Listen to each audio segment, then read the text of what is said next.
everybody, and welcome to another edition of your favorite travel show. About what? Poland and elsewhere in the region. With the best travel banter. Anywhere on the planet. Yes. Exactly. Nicholas Richardson with me in studio. You remember him from watching Poland Daily. You're on this station a little bit, aren't you? I am on this station. I do the news, a history program, then a program which we make for TVP World, a Middle East Observer. Yep. Very good program about the Middle East, obviously. Yeah, it's a good program. And I appear on your program whenever you can twist my arm. Yeah, it's not easy. When you can't find anybody better, which is, of course, is most days. I mean, cruel to your other guests. I send out, but they deserve it. No, they do deserve it. I send out, you know, scouts to find people. It is difficult to find people. A lot of people are actually not very relaxed in front of a camera. No, they get tense. People who are normally quite articulate and quite amusing and witty. It's amazing and very confident. And you put them in front of a camera, and they just they freeze. It is bizarre. I don't know what you're talking about, Nicholas. Exactly. That sort of thing. They just can't forget the camera's there, as we do. Yeah, well, you have to forget the camera. That's the key. You got to forget the camera is there, and just be involved in your conversation. Exactly, and be natural. Be natural. Yeah, I mean, not too natural. You want to take your coat off, and scratch your belly, things like that, and take out a big pipe and start smoking. No, exactly. I don't smoke. I don't. It's not good for you. Never smoked. No, it's not good for you. Keep that up, okay? I will do. I mean, don't do it. Keep up that not smoking. Yes. Listen, we were talking about things to help you travel. In the last program, we said fly direct. Get on the plane and go, and fly early. Fly early and fly direct, because when you fly direct and you fly early, you reduce the chances of screw-ups. Yes. Delays, cancellations of connector flights. Okay.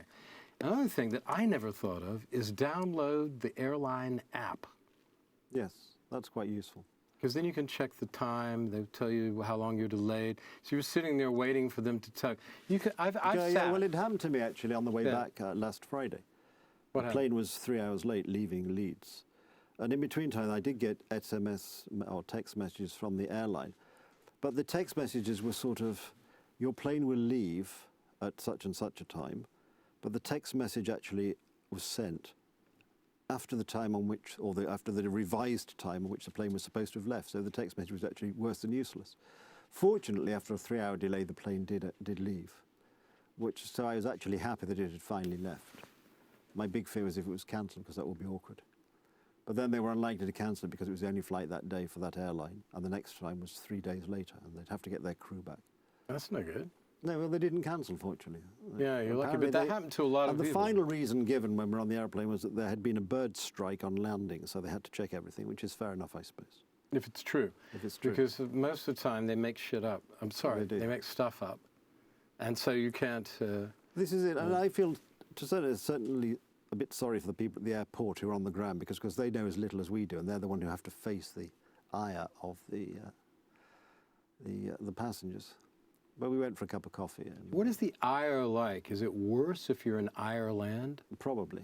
They're very angry people, the Irish, in some ways. I wonder if it's worse over there. Maybe they're just angry at the British. Yeah. So download the app. Download the app. Well, that's useful. Fly direct and leave early. Download the app. Yeah, exactly. Yeah. And it'll tell you about your delays. Yes, and also I think if you can, travel with hand luggage or a carry-on bag. And not travel light. That's the next one. Yeah, travel light. I'm a big believer in this. We have a friend, a mutual friend, who when he flies the States always just takes a walk-on bag. He doesn't bring anything. Yeah, doesn't take anything when he goes. What? So he has a home in the States. He has a home in the States. So it's a bit easier. Yeah.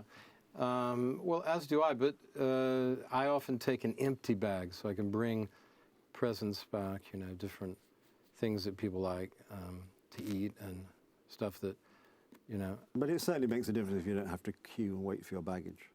It's one less thing to go wrong. I think it's a great idea. And, I've had a lot of trouble with delays waiting for baggage. Not with losing my baggage, but delays waiting for... I've never actually lost a piece of luggage. There have been a couple of times when it's arrived a couple of days after me. But at least it's always arrived. So that's rather reassuring. I mean, nowadays, the software and the technical system, they know exactly where the bag is at all times. So it's actually much more difficult for them to lose it. Although when you sit in any airport, and you look at what goes on, it's amazing that any bag any gets anywhere. You see the sheer complexity, particularly in a big airport, and you see the sheer complexity of the operation of getting a person from A to B with their bags. It really is a remarkable achievement, I think. But maybe I just have a very low You have a low expectation. expectation. You're managing your expectations beautifully, as the phrase goes. What about a sweater? This is very British. They say to bring a sweater. Yes. I find that's useful. I also, when it comes to dressing, I always like to dress well when I go on a plane. It's not just in case they upgrade. It's just so you don't look like a derelict, so you get some respect. Because the flight attendants... my view has been very similar, and if you, if you people tell you that in actual fact most passengers are monitored most of the time through the airport. So if you look, and you in a lot of countries in the world, you arrive, and your passport is checked by somebody wearing a gun. And my view is, if you look as though you're the sort of person who could be shot without any consequences, then you're more likely to be shot. I'm being very cynical now for humorous purposes, but I mean I think there is something in that. If you look as though you're trouble, I mean one of the. As you look, you don't have respect for yourself. Why should anyone else? I don't know whether it's still there because I haven't been for a few years. But and stop wearing sweatpants. Yes, you should look. But I always want to wear a jacket because you've got pockets. You've got. Right. Yeah. I can keep whether it's safari jacket it or doesn't jacket. matter, but pockets are very important when you're travelling. Yeah, I think so many people these days seem not to bother. It just looks smart, you know. Exactly.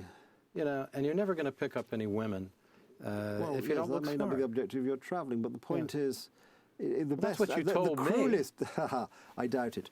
the cruelest thing was actually in a great little book which has been out of print for many years by the late Sir Hardy Amis called The Englishman's Suit, which actually told you the history of the suit and why. I thought that was The Englishman's Suite. No, The Englishman's Suit. I thought it was by Elgar. No, well, that's a piece of music. This was a book, and it goes into the history of the suit and why the suit is the way it is and how it developed, etc., etc., etc. And he said, and one of the sentences is, you look at people these days and they walk down the street in their training shoes and their sweatpants and their baggy tops, and what they're saying into the world is, I'm not important, I have nowhere to go.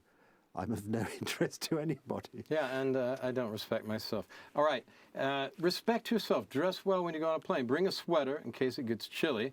And remember that the flight attendants will pay more respect and more attention to people who are polite and are better dressed. Also, as Nicholas raised a good point, it gets you more respect through the airport. They say, well, this guy, you know, might be somebody we don't want to cause trouble with. Exactly. Yeah, okay. There you are. That's all we have. See you tomorrow night. Hey, hang in there.